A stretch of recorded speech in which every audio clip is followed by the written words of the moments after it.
Hey guys, Rain Potato here to rank all the skills on the Grave Robber. If you enjoyed the video, don't forget to subscribe. I post new videos every day. First up is Pick to the Face, a front 3 to front 3 melee attack. The skill offers an upgrade only to the top end of her damage range to accommodate her main mechanic, crit on combo. It also has block piercing, which has fantastic utility throughout the whole run. While it doesn't synergize with any of her paths, and the low end of her damage range is absolutely pathetic, this is still an equip on most builds because of its utility and high potential with crit. Even with Deadeye, I'll often put this on as a shovel protection and block piercing. It's essentially Lunge without any movement and higher crit potential on combo, easily a fit in the universally useful tier. Thrown Dagger is a back 3 to back 3 range attack with pitiful damage, which is supposed to be countered with her relatively higher crit rate and her stealth bonus, which allows this move to ignore dodge and guard. It also sees a small benefit from her Deadeye path. Unfortunately, the abysmal top end of her damage range is a huge cap on this skill's potential. There are much better uses of combo tokens and of her stealth than this. On Deadeye, it's usually still an equip, but otherwise I never bother putting this on my bar. It just slips into the solid tier because of this. Flashing Daggers is a weak AoE that hits ranks 2 to 3. It has no other effects, except on Venom Drop it gains Blight equivalent to Poison Darts. Unfortunately, Venom Drop is her worst path, and the fact that this hits a very awkward 2 and 3 rank combo and you can't choose your targets means this falls off very hard late game, even on her Venom Drop path. It is of course the bread and butter of that path, but I still stuff this in the trash tier because it's utterly unusable in any other scenario. Poison Darts is usable from the back 3 against any rank. It has a small blight attached to it, and of course continues her crit with combo bonus. It is also ranged, which means it benefits from Deadeye, but the damage range is so low that it doesn't really matter. This is bread and butter Grave Robber. The positives are of course the range, able to hit any target rank with both enough damage to check death's door and apply a blight. The downsides are the pitiful damage range, you're never rushing anyone down with this, along with the bad blight. And worst of all, there are 2 regions that are resistant to blight, and Grave Robber has no inherent blight application chance on any of her paths, making her near useless in a number of regions. Still, this is something you just have to equip on any build, and fits into the universally useful tier ahead of Pick because of the versatility. Absinthe is her self-heal with a use limit of 3. Not only do you get a beefy 33% heal, you also gain 3 dodge tokens, plus on upgrade, and a speed token. Of course, the downside is you must be below 33% HP to utilize this skill, which is pretty dangerous on a fragile, low HP hero like Grave Robber. However, this is still almost always an equip, as one of the many tools Grave Robber has for self-sustain, which makes her stronger at survivability than all of her peers at similar HP levels. Nothing much to say here. This is an elite skill that provides a key lifeline if things go south, and better than a standard heal because of the dodge tokens, meaning it has utility even at full health. Definitely fits in the OP tier. Dead of Night is another heal, only usable with an active corpse.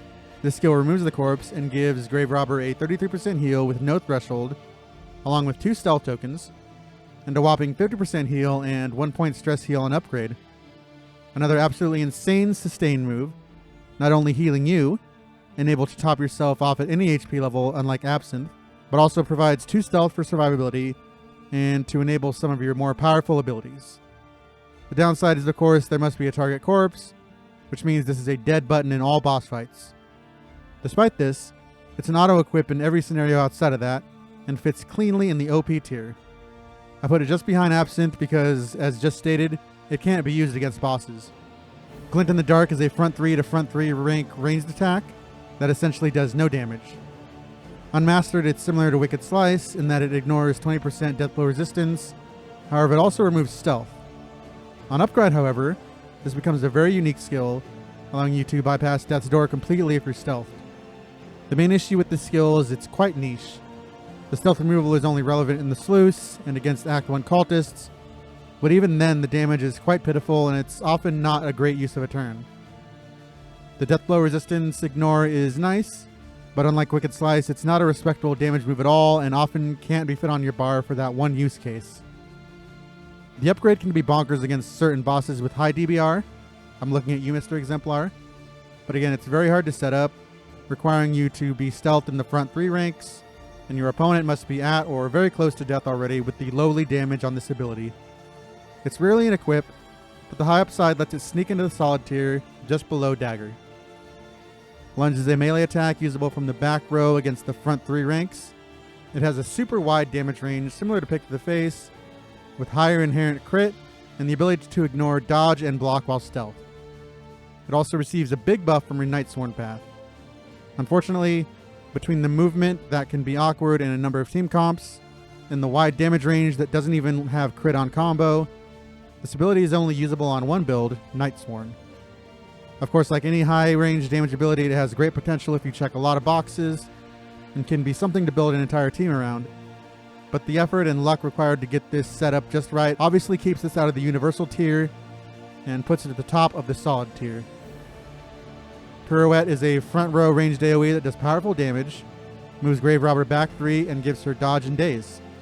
It has a long cooldown of 2, not making it spammable, unfortunately. It sees benefits from both of her real paths, Deadeye and Nightsworn. This is a great equip in most scenarios. Obviously, it's a requirement for Nightsworn and usually necessary damage for Deadeye. But the back 3 movement means this is elite shuffle protection, and unlike other back movement abilities, this doesn't really mess up your team because it's always predictable, knowing she will always be shuffling back to rank 4 with this skill. The cooldown is long, and being a front row AoE falls off hard in a number of fights, especially bosses, but the huge boost with her strongest build still allows me to put this at the top of the universally useful tier. Repartee is the unique tank robber skill. It requires stealth to use, and gives you 2 taunt tokens and 3 dodge, upgrading to plus when mastered. While this is a cute skill and can be OP in the right builds and against the right opponents, I'm looking at you, Focused Fault, this is absurdly niche, and never reliable as a tank skill because stealth can't be reliably generated, and you certainly are rarely even generating enough stealth and taunt to be using this every turn like a real tank would do. Unfortunately, just a meme skill and gets tossed at the top of the trash heap, but it's a fun build to use sometimes. Finally, we have Shadow Fade. While this has gotten a buff recently and is her only reliable way to generate stealth tokens, it's still not a very good button press in most scenarios. You move back 2 and gain 2 stealth tokens, with a speed token on an upgrade, already making this skill situational depending on if your team is movement based, which to be fair it should be movement based with the Grave Robber. This move becomes much better on Nightsworn, where you get higher damage output while stealthed. The main enabler of course is for Lunge, so you can ignore tokens. The main problem here is you're still wasting a turn going back instead of using a powerhouse AoE like Pirouette. With certain builds this can be a good idea with the Nightsworn damage, and of course the stealth is just good in general with the extra sustain, but overall it's a slow tempo play on a hero that ideally should play faster. Definitely a solid skill, probably right above Dagger. Overall the Grave Robber has a lot of potential, being a high crit monster with the correct setup, but is a bit complicated and tough to get going and not that rewarding compared to easier to use heroes, with her survivability and simple spammable skills ending up her strongest usage. Thank you for watching. If you enjoyed the video, please like and subscribe.